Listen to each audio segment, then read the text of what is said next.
Rajasthan economy लगभग लगभग पूरी फैक्चुअल थी, फैक्ट पे बेस्ड थी, योजनाएं डेटास थे। इंडियन इकोनॉमी पूरी की पूरी कंसेप्ट बेस्ड है। फैक्ट फिर भी देख के याद कर सकते हैं, लेकिन कंसेप्ट को समझना जरूरी है। एक बार कंसेप्ट नहीं समझ में आया ना, फिर दिक्कत हो जाएगी, है ना। चलिए शुरू करते हैं आगे।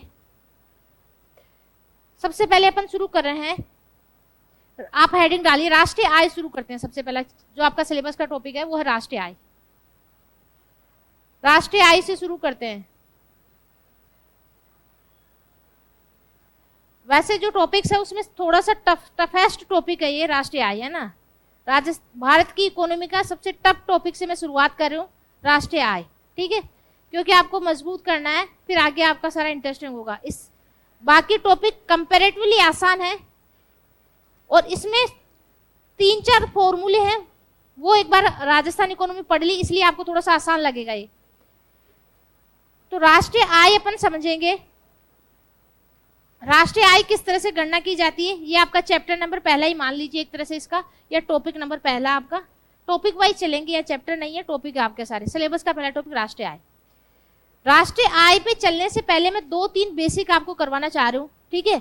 तो सबसे पहले राष्ट्रीय आय में एक हेडिंग डालिए, वो राष्ट्रीय आय का पार्ट नहीं है ना, लेकिन वो आपको समझना जरूरी राष्ट्रीय आय को समझने से पहले। तो सबसे पहले आप लिखिए उत्पादन के क्षेत्र। उत्पादन के क्षेत्र, अब देखिए उत्पादन के 3 क्षेत्र होते, क्योंकि वो जीडीपी में शामिल होती है राष्ट्रीय आय। उत्पादन के क्षेत्र आपके होते हैं 3, प्रमुख क्षेत्र आपके होते हैं 3, पहले समझ लीजिए बाद में लिख लीजिए। प्रमुख 3 क्षेत्र होते हैं और गौण आपके क्षेत्र होते हैं 2। गौण कितने होते हैं? 2। प्रमुख 3। प्रमुख 3 क्षेत्रों में आपका उत्पादन के क्षेत्र में प्राथमिक, द्वितीयक और तृतीयक, 3 जो प्रमुख क्षेत्र होते हैं, इसमें आपका पहला क्षेत्र होता है प्राथमिक, दूसरा जो क्षेत्र होता है आपका द्वितीयक, और तीसरा उत्पादन का जो क्षेत्र होता है वो होता है तृतीयक। Primary, secondary and tertiary. Primary sector में बेसिकली अपन कृषि को शामिल करते हैं और उससे संबंधित गतिविधियां, पशुपालन, मत्स्य एंड वानिकी। तो प्राइमरी सेक्टर को अपन कृषि क्षेत्र के नाम से भी जानते हैं, सेकेंडरी सेक्टर को अपन उद्योगों के नाम से जानते हैं, आवाज नहीं पीछे, और टर्सरी सेक्टर को अपन सेवाओं से। इंडियन इकोनॉमी का मैं हर एक जो टॉपिक पढ़ा रही हूँ अगले टॉपिक से डायरेक्ट लिंक कर रहा है। अगर ये टॉपिक नहीं समझ में आएगा, इससे अगला नहीं आएगा, उससे अगला नहीं आएगा, यानी एक तरह से लिंक से जुड़े हुए हैं सारे के सारे। तो उत्पादन के 3 प्रमुख क्षेत्र है, कृषि, उद्योग और सेवा। 2 गौण क्षेत्र है, मतलब ये सेवा के ही पार्ट है। ये दोनों क्षेत्र है, ये अलग से भाग ना हो के सेवा क्षेत्र के ही भाग है, जिसको अपन बोलते हैं चतुर्थक और पंचम सेक्टर। चतुर्थक सेक्टर और एक पंचम, क्वार्टनरी एंड क्यूनरी सेक्टर। कृषि आपने पढ़ लिया, उद्योग पढ़ लिया, सेवा मैंने बहुत अच्छे से आपको करवा रखा है तीनों। राजस्थान इकोनॉमी में सेवा क्षेत्र में क्या क्या आता था? होटल, व्यापार, जलपान क्रय, स्थायी संपदा, संचार, परिवहन, सब कुछ आती है। उद्योगों में आपका क्या आता था? निर्माण, विनिर्माण, खनन, विद्युत, गैस, जलापूर्ति, उत्खनन, करवा रखा है अलग से चैप्टर। कृषि क्षेत्र में पशुपालन, फसलें, मत्स्य एंड वानिकी, ठीक है, ये होते हैं। प्राथमिक क्षेत्र वह क्षेत्र होता है जिसमें प्राकृतिक संसाधनों से संबंधित आर्थिक क्रियाएं शामिल होती है। प्राकृतिक संसाधन जैसे भूमि, प्राकृतिक संसाधन जैसे नदियां, पानी, जल, ये क्या है? प्राकृतिक संसाधन। तो जैसे आप मछली पालन कहाँ से करेंगे? जब पानी होगा तभी तो करेंगे। तो प्राकृतिक संसाधन क्या शामिल हुआ उसमें? पानी। खेती कब करेंगे? जब जमीन होगी। जमीन क्या है? प्राकृतिक संसाधन। तो इसमें कौन सी क्रियाएं शामिल हो रही है प्राथमिक क्षेत्र में? प्राकृतिक संसाधनों से संबंधित आर्थिक क्रियाएं। इसमें द्वितीयक क्षेत्र में कौन सी आर्थिक क्रियाएं शामिल होगी? प्राकृतिक संसाधनों से कच्चा माल लेकर नवीन वस्तुएं बनाने वाली क्रियाएं, वो किसमें शामिल होगी? द्वितीयक क्षेत्र में। जैसे आपने प्राथमिक क्षेत्र से लिया गेहूं और उद्योग में बना दिया ब्रेड, तो वो ब्रेड किस में आ जाएगी? उद्योग क्षेत्र में, द्वितीयक क्षेत्र में। तो द्वितीयक क्षेत्र ने कच्चा माल कहाँ से लिया? प्राथमिक क्षेत्र से। मान लिया रबड़, फैक्ट्री में अपन क्या बना रहे हैं? रबर। तो रबर बनाने के लिए पहले अपन जंगलों से क्या लेते हैं? रबर, और फिर उसका उद्योग में बनाते थे टायर। तो टायर क्या है? विनिर्मित उत्पाद है, उद्योग से बन के बाहर आया। लेकिन टायर के लिए कच्चा माल किसने दिया? प्राथमिक क्षेत्र ने। तो द्वितीयक क्षेत्र वह होता है जहां प्राथमिक क्षेत्र से कच्चा माल लेते हैं और विनिर्मित उत्पाद तैयार कर देते हैं, उसको उद्योग क्षेत्र के नाम से भी जाना जाता है। प्राथमिक क्षेत्र से जैसे रबर लिया और टायर बना दिया, वो क्या हो गया? उद्योग। टायर कहाँ बना? पर्टिकुलर जिस जगह बना उसको क्या बोलते हैं? उद्योग। और इस पूरे क्षेत्र को क्या बोलते हैं? उद्योग क्षेत्र। एक आता है तृतीयक क्षेत्र। तृतीयक क्षेत्र में अपन शामिल करते हैं सेवाओं को। बता ही दिया था विभिन्न प्रकार की सेवाएं हैं, इसमें समझाने कोई बात नहीं है। एक चतुर्थक सेक्टर आता है, वो गौण सेक्टर है, मेन तीनों सेक्टर में से सेवा क्षेत्र का भाग है। चतुर्थक सेक्टर के अंदर अपन शामिल करते हैं बौद्धिक सेवाओं को। सेवा ही है, लेकिन वो कौन सी सेवा है? बौद्धिक। जैसे उच्च स्तरीय जैसे मान लीजिए कोई पीएचडी कर रहा है, कोई रिसर्च कर रहा है, वैज्ञानिक अनुसंधान कर रहे हैं, उनकी सेवाओं को किस में रखेंगे? ये सेवाएं हैं, लेकिन ये दिमाग ज्यादा लग रहा है, उसको बोलते हैं उच्च स्तरीय बौद्धिक क्रियाओं से संबंधित किसमें आती है? चतुर्थ में। जैसे वैज्ञानिकों की सेवाएं, पीएचडी आप कर रहे हैं, अनुसंधान की सेवाएं, विभिन्न प्रकार के जो एक्टर है उसकी सेवा किसमें रखेंगे? कोई गाना गा रहा है, कोई डांसिंग कर रहा है, कोई फिल्म बना रहा है, इनकी सेवाओं को किसमें शामिल करेंगे? ये भी कलात्मक है, सांस्कृतिक है, इनमें भी दिमाग की जरूरत होती है, तो उसको भी किसमें रखेंगे? चतुर्थक सेक्टर में। चतुर्थक सेक्टर अलग से नहीं है, मैंने कहा कौन सा सेक्टर है ये? गौण। किसका भाग है?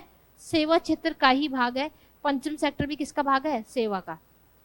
तो इसमें बौद्धिक सेवाओं को शामिल किया जाता है, जैसे अनुसंधान की, वैज्ञानिक सेवाएं, रिसर्च वाली, पीएचडी वाली, और कलात्मक सांस्कृतिक सेवाएं, नृत्य, गान, डांस वाली वो सेवाएं। पंचम सेक्टर में भी सेवाएं आती है, लेकिन यहाँ पे सेवाएं आती है जहाँ पे उच्च स्तरीय आर्थिक और राजनीतिक निर्णय लिए जाते हैं। कौन लेता है राजनीतिक निर्णय उच्च स्तर के? प्रधानमंत्री जी, मुख्यमंत्री जी, राष्ट्रपति जी, यही तो लेते हैं उच्च स्तरीय राजनीतिक निर्णय। उच्च स्तरीय आर्थिक निर्णय कौन लेते हैं? वित्त मंत्री। किसी कंपनी का निर्णय लेगा तो वहां का सीईओ लेगा, आईएएस लेंगे, आरएएस लेंगे। तो इन सेवाओं को क्या बोलते हैं अपन? पंचम सेक्टर की सेवाएं। पंचम सेक्टर में किनकी सेवाएं रखेंगे? जहां उच्च स्तरीय आर्थिक और राजनीतिक निर्णय लिए जाते हैं, उसको किसमें रखेंगे अपन? पंचम सेक्टर में। जैसे प्रधानमंत्री सेवाई तो दे रहे हैं देश की, उसको कौन से सेक्टर में रखोगे बताओ? वो है तो सेवा का ही भाग, लोक सेवा का ही भाग है, लेकिन उसको अपन अलग से सेक्टर में रख देते हैं, पंचम सेक्टर में। ये उत्पादन के 5 क्षेत्र होते हैं। फटाफट थोड़ा थोड़ा लिख लीजिए इनके बारे में ना, तो इनको लिखवाए या एज इट इज चल रहे? ठीक है, लिख लीजिए। उत्पादन के क्षेत्र हेडिंग डालिए।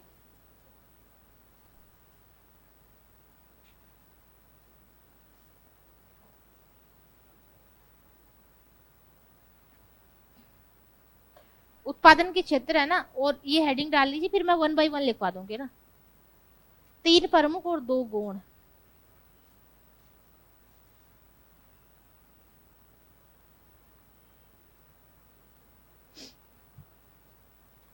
फिर अपन मैं पॉइंट बना के 1 2 3 4 5 इनके बारे में एक एक लाइन में लिखवा दूंगी, है ना। ये 4th नंबर का और ये 5 नंबर का, ये 5 क्षेत्र उत्पादन के, 5 क्षेत्र के बारे में लिखवा देंगे थोड़ा थोड़ा। Primary, secondary, tertiary, quaternary and quinary.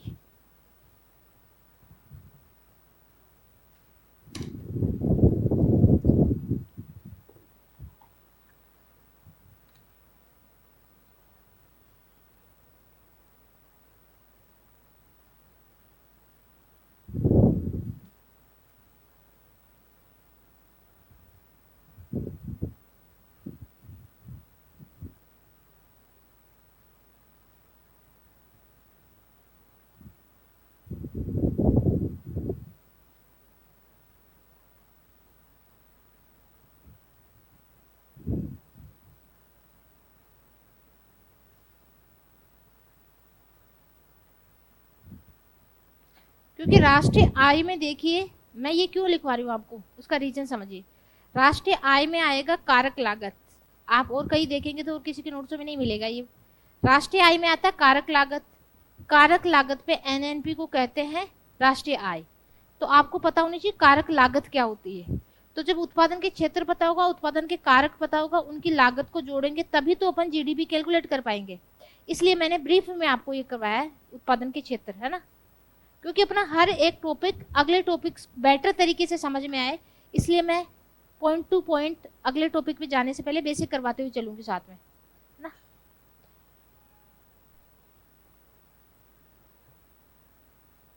लिख लिया आपने?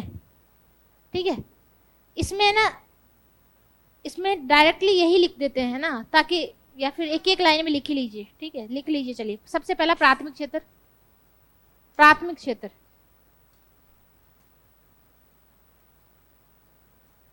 प्राथमिक क्षेत्र, और इसमें डालिए प्राथमिक क्षेत्र में प्राकृतिक संसाधनों से संबंधित,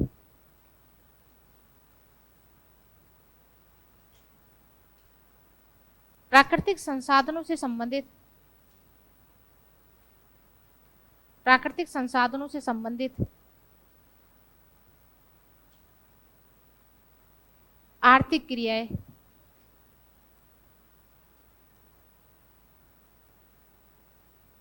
प्राकृतिक संसाधनों से संबंधित आर्थिक क्रियाएं इसमें शामिल होती है।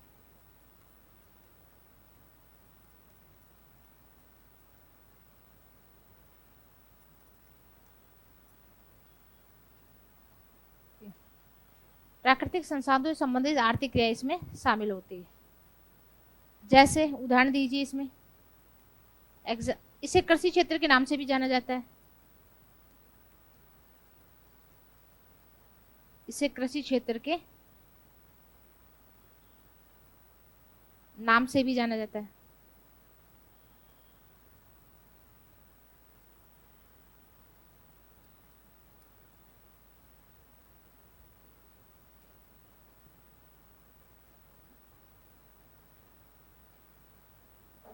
इसमें फसलें, पशुपालन, मत्स्य और वानिकी को शामिल किया जाता है। मत्स्य एवं वानिकी को शामिल किया जाता है।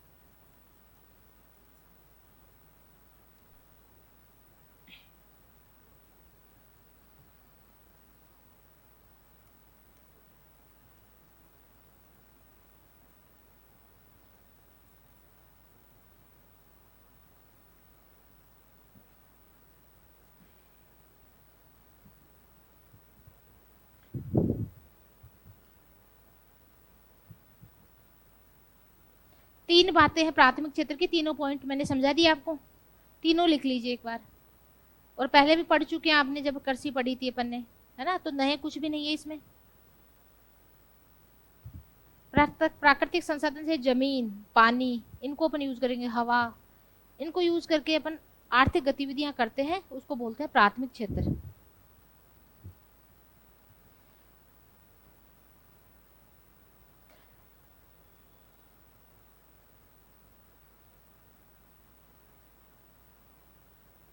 चले आगे। तो एक तरह से पूरी इंडियन इकोनॉमी की पिक्चर मैंने आपके सामने रख दी, है ना। उससे बाहर अपन कुछ पढ़ेंगे नहीं, सिलेबस के अकॉर्डिंग जो जो टॉपिकों पे अपन ने डिस्कस किया वही चीजें अपन डिटेल से पढ़ेंगे। मैंने एक ब्रीफ ओवरव्यू दिया है, उसको अपन डिटेल में कवर करेंगे, है ना, विथ नोट्स। वही हर चैप्टर कंप्लीट होगा, साथ के साथ आपके टेस्ट चलते रहेंगे। यहाँ पे गैप मत देना, गैप दिए फिर एकदम से इकट्ठा हो जाएगा, फिर चीजें कवर नहीं कर पाओगे। सेकंड लिखिए द्वितीय क्षेत्र।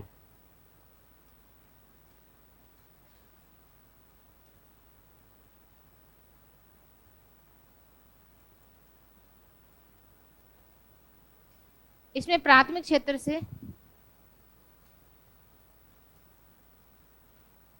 इसमें प्राथमिक क्षेत्र से कच्चा माल लेकर, इसे प्राथमिक क्षेत्र से कच्चा माल लेकर उत्पाद तैयार किए जाते हैं।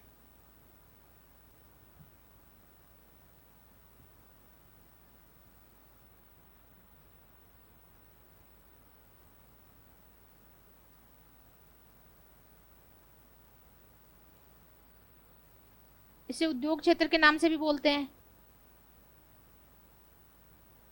इसे उद्योग क्षेत्र के नाम से भी जाना जाता है।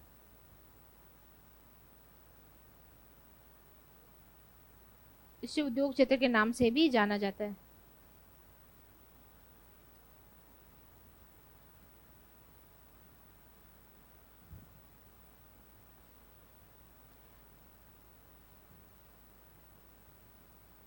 और उद्योगों के उपभाग मैंने करवाए थे आपको, बताइए।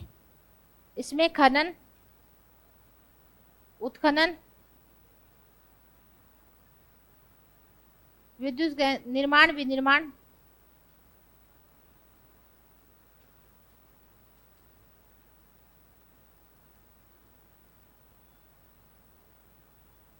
विद्युत गैस जलापूर्ति,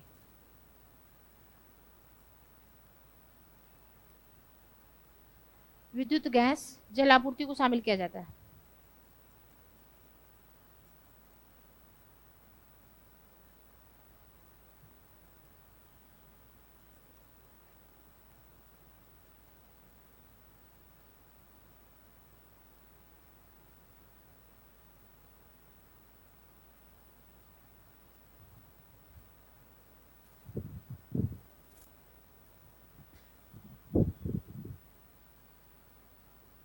इसमें मेन सेक्टर विनिर्माण है, मैन्युफैक्चरिंग सेक्टर सबसे ज्यादा इंपॉर्टेंट और सबसे ज्यादा योगदान भी इसी का है, करवाया था ना, ठीक है। तो विनिर्माण ज्यादा इंपॉर्टेंट है, जब अपन उद्योग पढ़ेंगे तो विनिर्माण पे फोकस करेंगे। और विनिर्माण नीति जो भारत सरकार 2011 में लेके आई, वो विनिर्माण नीति आपको करवाएंगे ना।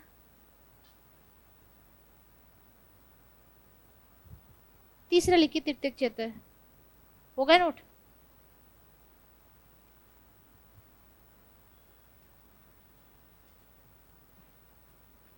तीसरा लिखित तृतीयक क्षेत्र,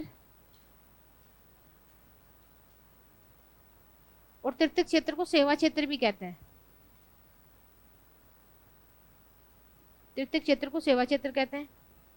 और इसमें आपकी आती है, कौन कौन सी सेवाएं आएगी तृतीयक क्षेत्र में, बताइए सेवाओं में। होटल व्यापार, जलपान गृह, संचार, परिवहन, विद्युत गैस जलापूर्ति, नहीं सॉरी, संचार, परिवहन, लोक सेवाएं, स्थावर संपदा, एसेस्ट्रा, बहुत सारी है। नहीं,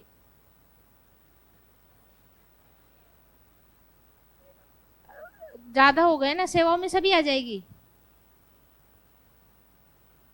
रियल एस्टेट की सेवा बहुत सारी है। यहाँ जब आपके नाई बाल काटता है, उससे लेकर मोची जूते पॉलिश करता है, वहां तक की सारी सेवाएं, हर चीज सेवा। मैं आपको पढ़ा रही हूँ वो भी सेवा है, डॉक्टर आपको दवाई दे रहा है वो भी सेवा है, इंजीनियर आपको घर पे कुछ फिटिंग का काम कर रहा है वो भी सेवाएं हैं। तो छोटी से लेकर बड़ी सेवा क्षेत्र एकदम में बहुत बड़ा सेक्टर है। तो उसमें लगभग लगभग सारे प्रकार के बौद्धिक काम इसी में आते हैं। तो मैंने कुछ कुछ एग्जाम्पल लिखवा दिए, कुछ भी और भी एग्जाम्पल लिख सकते हैं आप, टीचर की, डॉक्टर की, इंजीनियर की, सारी सेवाएं हैं, बात नहीं। अगला लिखिए चतुर्थक सेक्टर, वो सेवाओं का ही भाग है। चतुर्थक सेक्टर इसी का भाग है।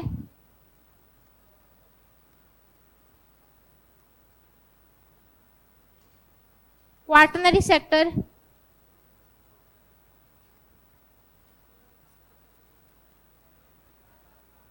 ये गौण सेक्टर है,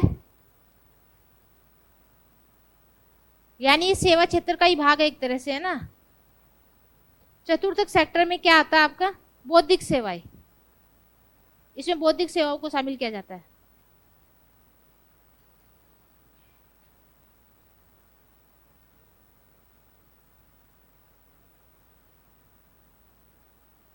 इसमें बौद्धिक सेवाओं को शामिल किया जाता है।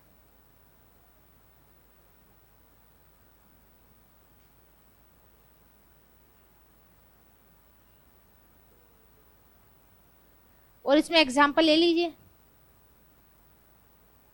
इसका जैसे मैं एग्जाम्पल करूँ आपको, अनुसंधान संबंधित,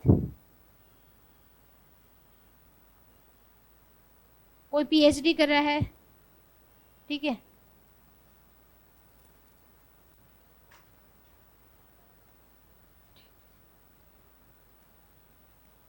ठीक। इसके अलावा आपका आ जाएगा सांस्कृतिक सेवाएं,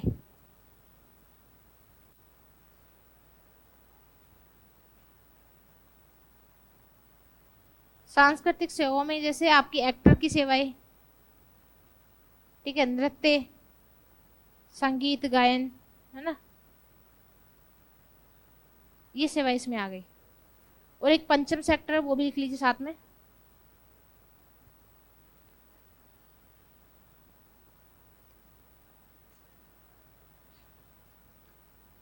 पंचम क्षेत्र में आपकी आती है उच्च स्तरीय आर्थिक और राजनीतिक निर्णय, उच्च स्तरीय आर्थिक एवं राजनीतिक निर्णय वाली सेवाएं, उच्च स्तरीय आर्थिक एवं राजनीतिक, ठीक है। इसमें उच्च स्तरीय आर्थिक एवं राजनीतिक निर्णयों, इसमें उच्च स्तरीय आर्थिक और राजनीतिक निर्णयों से संबंधित, आवाज नहीं भाई, निर्णयों से संबंधित सेवाओं को शामिल किया जाता है।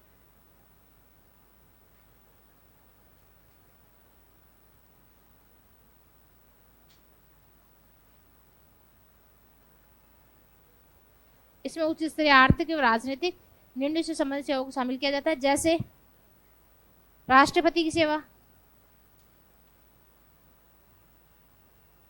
प्रधानमंत्री जी की सेवा, मुख्यमंत्री जी की सेवा, किसी कंपनी के सीईओ की सेवा, एसेस्ट्रा है ना, ये इसमें लिख लीजिए।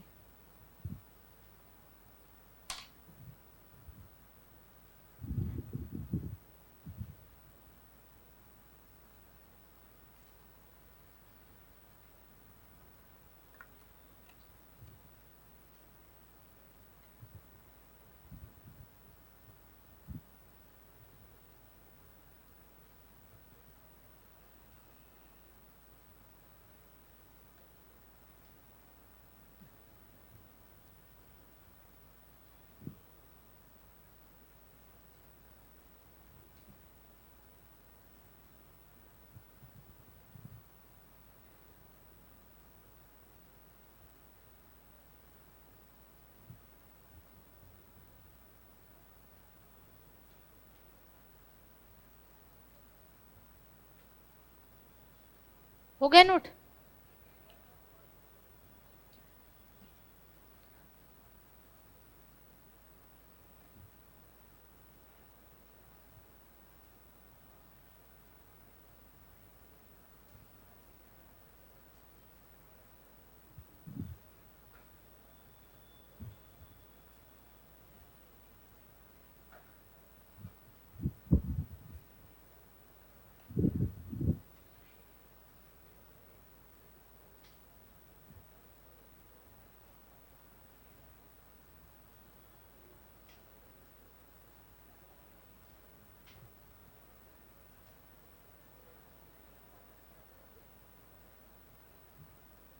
हो गया? चलिए आगे चलते हैं ना। अब अपन एक छोटा सा टॉपिक है उत्पादन के कारक, इसी से रिलेटेड है। अगला लिखिए उत्पादन के कारक, है ना। पहले समझ लीजिए हेडिंग के आपके उत्पादन के कारक।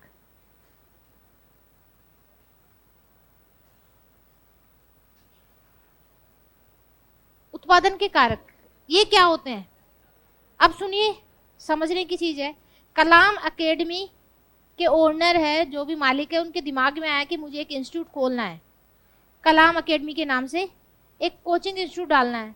आगे दोनों खड़े हुए, दोनों खड़े हो जाइए, खड़े हो जाइए, दोनों खड़े हुए।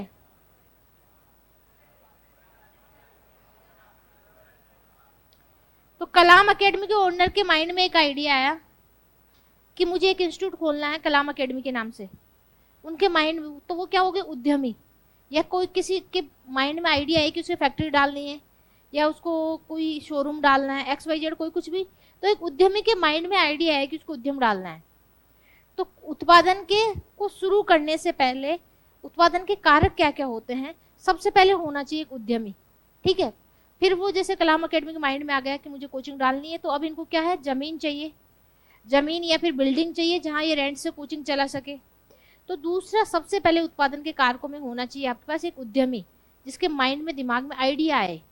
दूसरे नंबर पे उसको जरूरत पड़ती है जमीन की, भूमि की, या तो वो रेंट पे ले सकता है या खुद खरीद सकता है।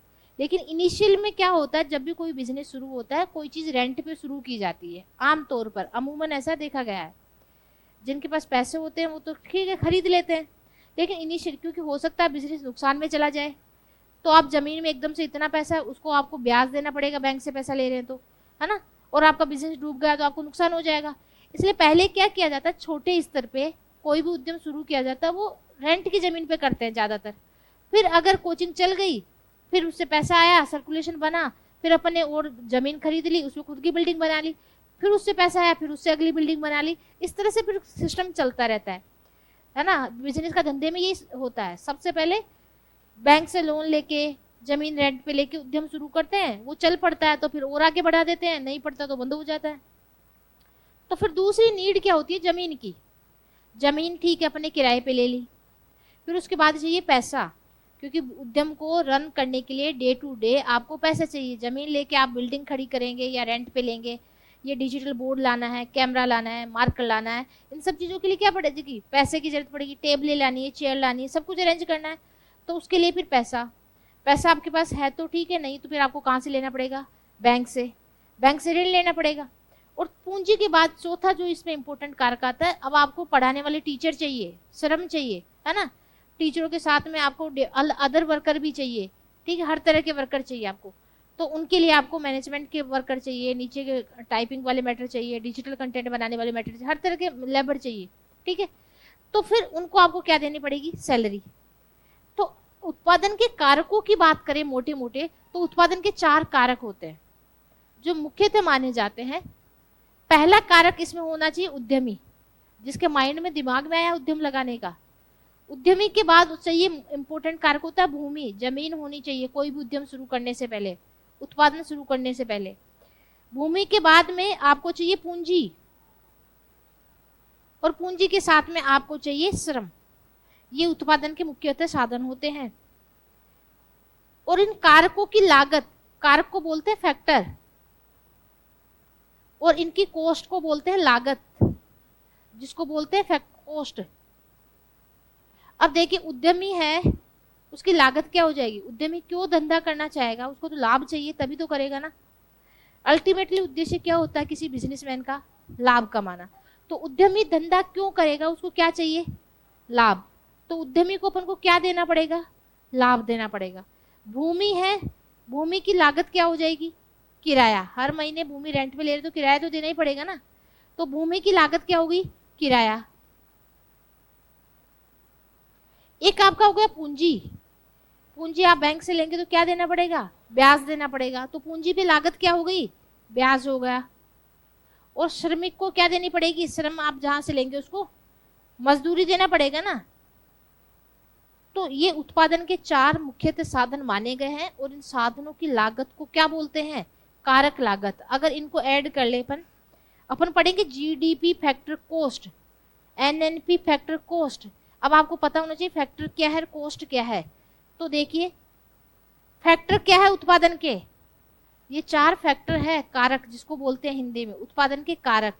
और ये उन कारकों की क्या है, लागत। इस लागत को जोड़ देंगे तो क्या आ जाएगी, कारक लागत आ जाएगी ना। बताइए, ये बात समझ में ही नहीं आई। कारक लागत जिसको इंग्लिश में बोलते हैं फैक्टर कॉस्ट, एफसी। उत्पादन के कारक कितने, 4। 4 कौन से, उद्यमी, भूमि,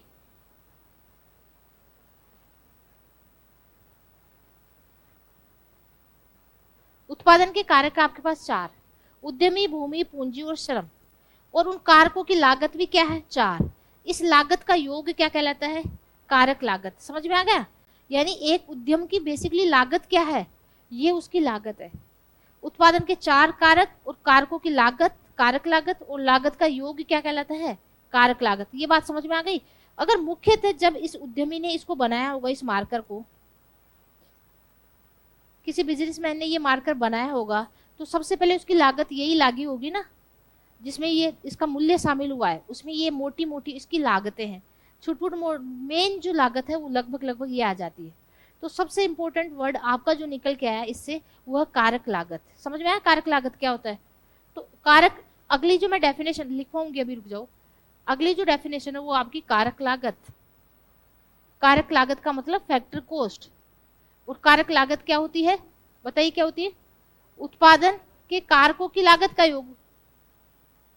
उत्पादन के कारक 4 कारक थे, उन कारकों की लागत, उस लागत का योग, उत्पादन के कारकों की लागत का योग क्या कहलाता है? आपका कारक लागत कहलाता है। समझ में आ गई ये बात? अब मार्केट प्राइस जो होगी वो इससे ज्यादा होगी या कम, आप बताइए।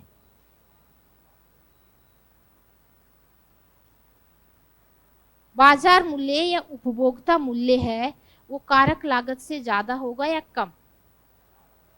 अब आप थोड़ा सा दिमाग लगा के इस चीज को बताइए। बाजार मूल्य किसी चीज का या उपभोक्ता मूल्य इस कारक लागत से ज्यादा होगा या कम? कम कौन बता रहे हैं? हाथ खड़ा कीजिए। कम कौन बता रहे हैं?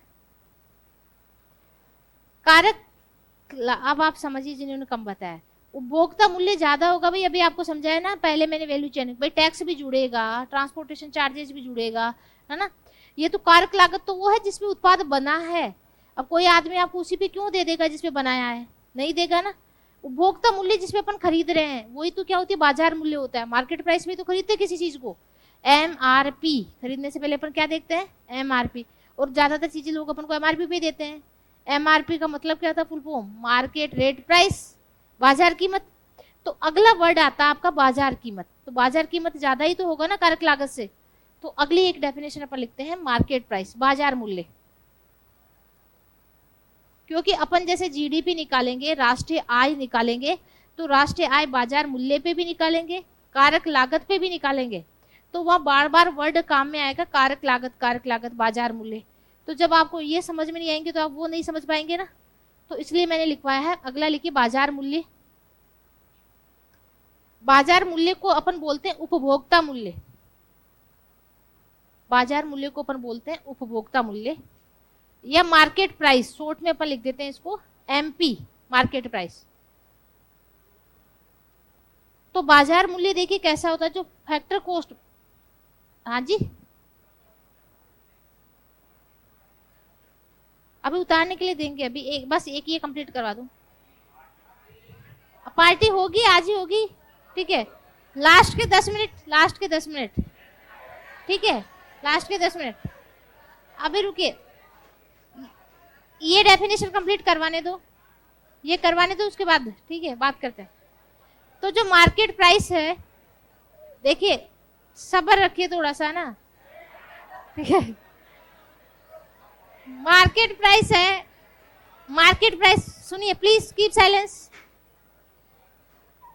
फिर आपकी है ना इकोनॉमिक क्लास नहीं लगेगी, फिर आप भटकते रहना, क्योंकि 2-3 बैच में सेकंड ग्रेड में चल रही है, उधर आपके दूसरे वाले आदेश बैच में क्लास चल रही है ना। ये आज जो टीचर लगाए थे वो थे नहीं, इसलिए मेरे को मौका मिला आपकी क्लास लेने का। जरूर नहीं कल क्लास हो ही, समझ रहे हैं बात, क्योंकि ऑलरेडी वहाँ 2-3 जगह मेरे रनिंग बैच चल रहे हैं, 3। मेरे पास फुल टाइम है नहीं कि मैं फुल टाइम क्लास लेती हूँ, मैं पार्ट टाइम टीचर हूँ। हर दिन मेरे पास 3 घंटे ही है मैक्सिमम पढ़ाने का, 7 से 10 मैक्सिमम हो सकता है। 10 बजे ऑफिस जाना होता है, 6 बजे तक ऑफिस। अब उस पार्ट टाइम 3 घंटे में भी इतने सारे बैच चल रहे हैं, तो अब आप इस तरह से टाइम वेस्ट करेंगे तो फिर आपको कहीं ना कहीं खामियाजा भुगतना पड़ेगा। फिर क्या होगा, टाइम नहीं रहेगा, तो लास्ट में ना भगवाने का काम करेंगे कि फिर रेस बढ़ा, फिर आपका बैच खत्म हो रहा होगा, उस टाइम मुझे मिलेंगे 15-20 दिन की बैच खत्म करवा दो, तो फिर अल्टीमेटली नुकसान किसका होगा? आपका ही होगा ना। तो मैं आपके भले के लिए सोच रही हूँ कि जो भी टाइम मिल रहा है उसको यूटिलाइज कीजिए, क्योंकि ये कंफर्म नहीं है कि कल मेरी क्लास आपके बैच में आए ही आए, ये श्योर नहीं है, ठीक है।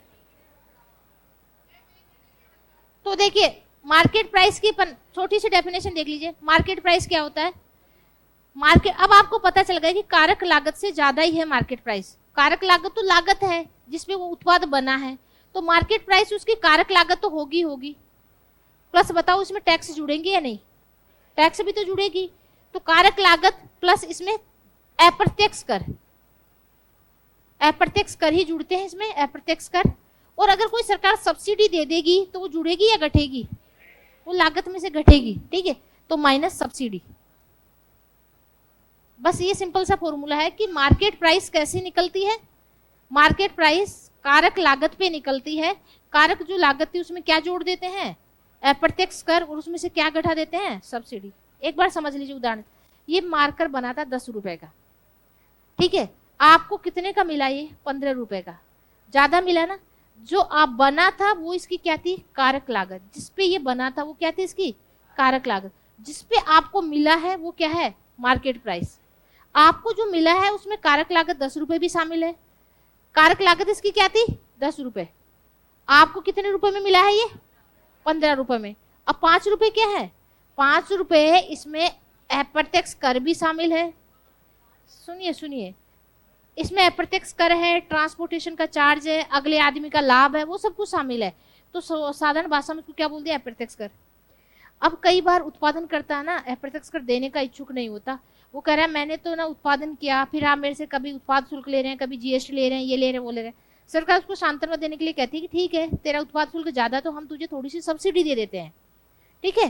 तो फिर सब्सिडी 1 रुपया दे दिया इस पे, पेन पे कितना दिया, वो बनाने वाले को दिया। तो फिर वो 1 रुपया आपकी लागत में से कम कर देगा। जितनी सब्सिडी मिली वो क्या हो जाएगी, कम हो जाएगी।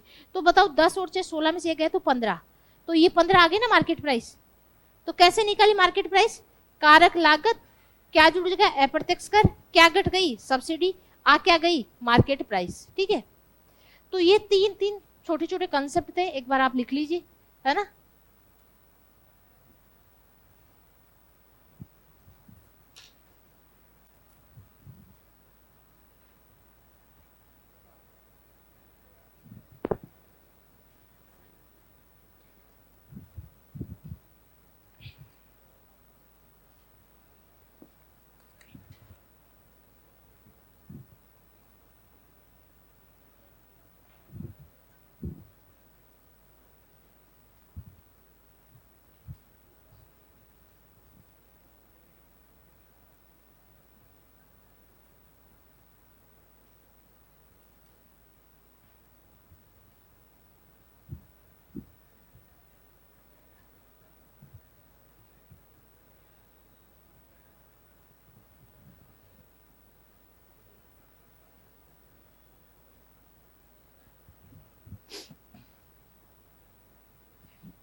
चले आगे, आगे करूं, लिखो लिखो।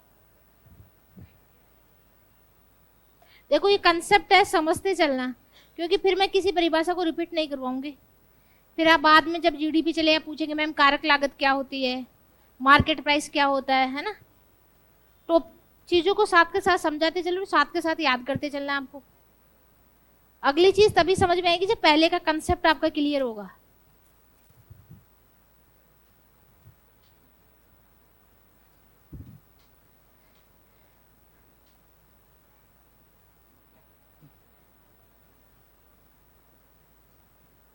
जो बेसिक है, अर्थव्यवस्था क्या होती है, अर्थव्यवस्था के प्रकार है ना, ये चीजें इनसे ना कभी क्वेश्चन आता है, ना सिलेबस का पार्ट है, इनडायरेक्ट है, तो वो मैं अपन को नहीं करवाऊंगी। अपन डायरेक्ट सिलेबस के टॉपिक पे बात करेंगे, है ना।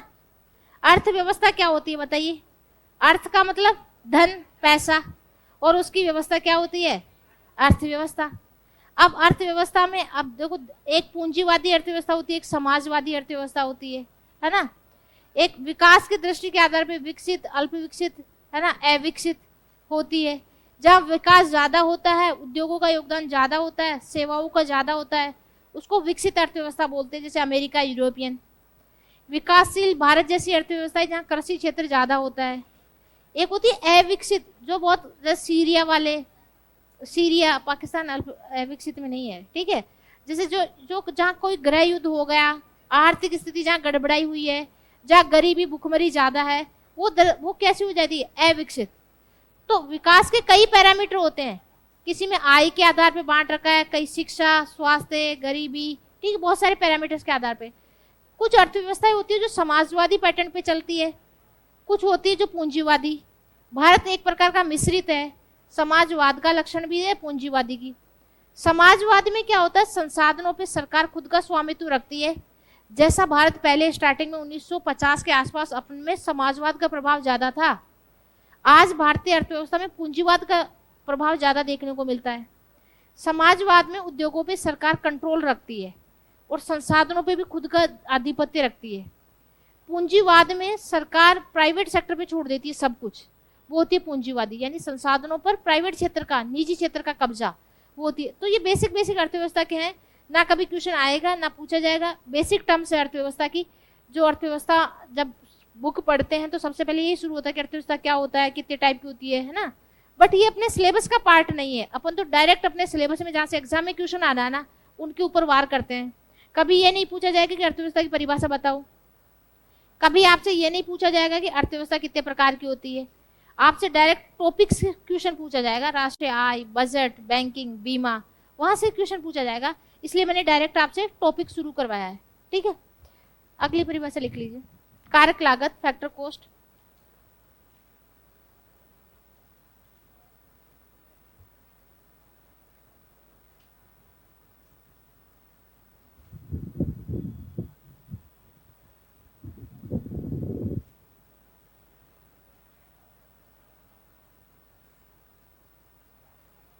चले आगे।